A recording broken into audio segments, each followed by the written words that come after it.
Est-ce que vous savez qu'en Amérique, ce n'est pas Duracell qui a un logo en forme de lapin rose, mais Energizer?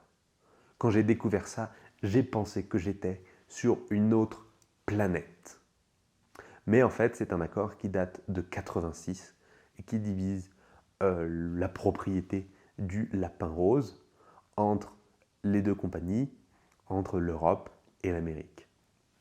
Mais ça m'a vraiment choqué. Le livre 22 lois immuables du marketing donne plein d'exemples intéressants, plein de cas concrets sur ce qui marche vraiment dans le marketing. Si vous avez lu un article assez moyen sur le marketing en ligne, il y a plein de chances qu'ils reprennent des éléments de ce livre. Ce qui m'a sauté le plus aux yeux, c'est le concept de niche. En fait, la première loi du livre, c'est de dire que vous devez être premier dans les esprits, le premier d'un marché. Alors ça ne veut pas dire le premier arrivé, mais le premier dans tous les esprits. Qui est-ce que l'on pense être le premier sur ce marché? Alors, je n'ai pas forcément d'idée extrêmement claire pour les voitures en France, mais aux États-Unis, c'est Chevrolet, General Motors, qui très longtemps a eu cette représentation mentale pour les gens qui est le premier vendeur de voitures aux États-Unis, c'est Chevrolet. Donc, il y a plein d'autres lois qui parfois se superposent un petit peu, dans le sens où la deuxième, c'est l'idée de créer des catégories. Donc, si vous n'êtes pas premier d'un marché, vous devez être premier d'une nouvelle catégorie, d'un sous-marché. Un concept très important qui me semble plutôt être une loi, c'est selon l'auteur, tous les marchés sont amenés à être divisés. Vous avez un marché et il va se subdiviser. Vous avez les sodas. Vous avez les sodas noirs et les sodas blancs, pourquoi pas les sodas light. Vous avez un marché et il va se diviser. Et dans chaque marché, fondamentalement, l'histoire tend à ce qu'il y ait seulement deux acteurs dominants. C'est-à-dire dans les marchés des voitures, dans le marché des voitures, il y en a plus, mais c'est parce que vous avez plusieurs gammes, entrée de gamme, moyen de gamme, écologique, berline, sportive, 4x4, etc. À chaque fois, vous aurez un ou deux, éventuellement trois constructeurs qui sont dominants et les autres qui sont à la traîne dans ce segment, dans cette catégorie, mais qui sont meilleurs dans d'autres. Donc vous devez être dominant dans une catégorie. Ensuite, ce qu'il ne faut pas faire, c'est la loi de l'extension de gamme, qui est une très mauvaise idée selon l'auteur. La loi de l'extension de gamme, c'est de vouloir justement profiter de toutes ces catégories. Et par exemple, IBM était dominant sur le marché des ordinateurs. Ils ont voulu aller partout, les serveurs, les machins, les trucs. IBM a voulu se diversifier tellement qu'aujourd'hui, on ne sait plus trop ce qu'est fait IBM. Alors il y a une critique à ça, ça pourrait être Apple qui a réussi à énormément bien se diversifier sur des marchés très différents en étant à chaque fois, si ce n'est le leader, en tout cas l'entreprise qui impulse l'innovation pendant très longtemps sur le marché des smartphones, des tablettes, etc. Mais il continue de se diversifier. Peut-être qu'on pourrait répondre à cette diversification d'Apple. Il ne viole pas une autre loi qui est de faire des sacrifices. C'est-à-dire qu'Apple va à chaque fois cibler un produit ou deux.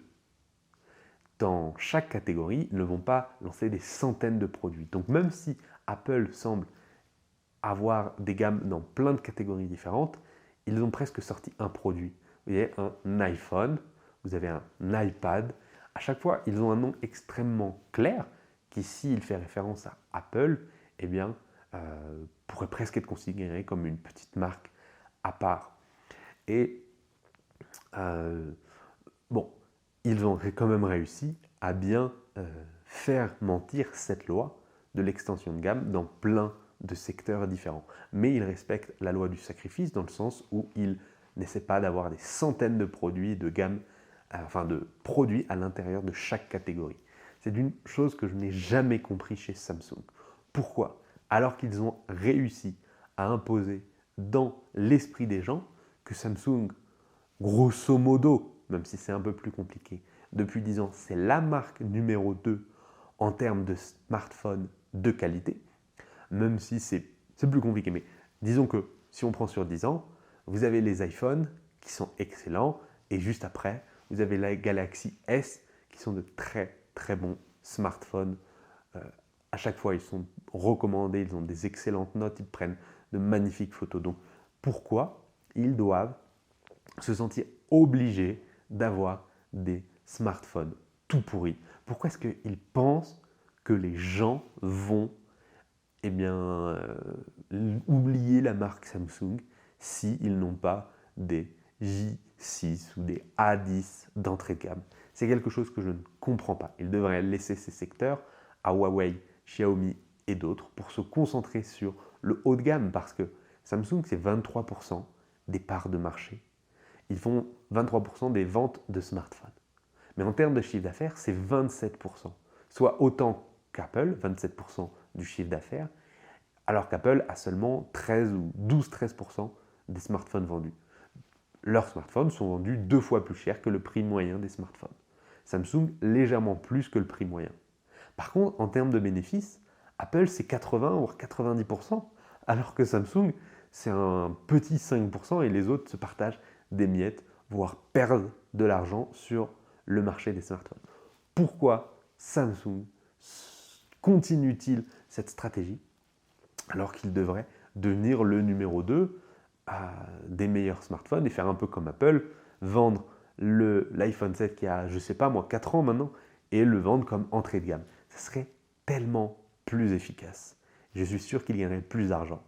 La seule chose que je vois pour Samsung, qui d'ailleurs contredit un peu la loi de l'extension de gamme, parce que Samsung, c'est encore pire qu'Apple, ils sont partout, ils vendent de tout, mais ça c'est une stratégie japonaise, en l'occurrence coréenne, mais asiatique, d'avoir des sortes de condominiums, des énormes entreprises qui font un peu de tout. Mais je pense que Samsung continue de produire énormément parce qu'ils veulent être les meilleurs sur la vente d'écrans, qui je crois est c'est un des produits les plus chers qui composent nos téléphones.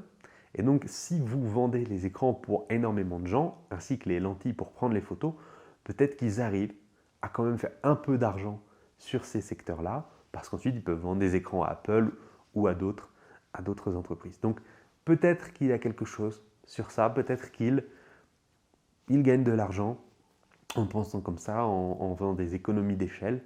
Mais à mon avis, ce n'est pas une stratégie intéressante. Ils pourraient gagner tellement plus s'ils essayaient justement d'abandonner une partie de leur gamme en fait, pour avoir moins de modèles. Un peu dans la même idée du sacrifice, vous devez choisir un mot qui représente votre marque et ce qu'elle fait. Par exemple, FedEx est arrivé à une époque où il y avait une entreprise américaine qu'on ne connaît pas vraiment, qui faisait de tout. Ils envoyaient des petits paquets, des gros paquets, des paquets moyens et longue distance, courte distance, mondiale, etc. FedEx est arrivé et ils ont insisté sur en une nuit. Eux, ce qu'ils vendent, c'est en une nuit. Et donc, ils ont explosé parce que lorsqu'on a pensé « Ah, ça doit arriver demain », et bien ça part avec FedEx. Ils ont explosé parce qu'ils ont insisté sur ça. Ils ont voulu grossir et ensuite ont arrêté de respecter la loi de sacrifice. Ils ont voulu faire de tout et ça a beaucoup moins marché pour eux. Une autre loi qui est très intéressante pour justement essayer de définir ce qu'on doit faire, c'est notre place sur l'échelle.